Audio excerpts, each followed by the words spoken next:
તલોદ પ્રાંતિજ તાલુકા પત્રકાર મિત્રોનો સ્નેહ મિલન યોજાયું।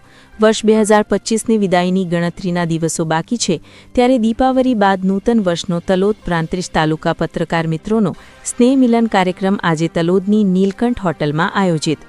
આ સ્નેહ મિલનમાં તલોદ પ્રાંતિજ તાલુકાના પત્રકાર મિત્રો ઉપસ્થિત રહી આવનાર વર્ષ 2026માં તટસ્થ રીતે લોક સમસ્યાઓને ઉજાગર કરી તંત્ર અને સરકાર સુધી સ્થાનિક પ્રશ્નોને વાચા આપવા માટે કટિબદ્ધતા વ્યક્ત કરી સૌ પત્રકાર મિત્રો એકબીજાને નવા વર્ષની શુભકામનાઓ પાઠવી સ્નેહ મિલનની યાદગાર ક્ષણોના સાક્ષી બન્યા હતા। આ તકે તલોદ તાલુકા પત્રકાર સંઘના પ્રમુખ પ્રવીણભાઈ રાવલે સૌ પત્રકાર મિત્રોને આવકારી નવા વર્ષની શુભકામનાઓ પાઠવી હતી। રિપોર્ટર રાજેન્દ્રસિંહ ઝાલા, તલોદ।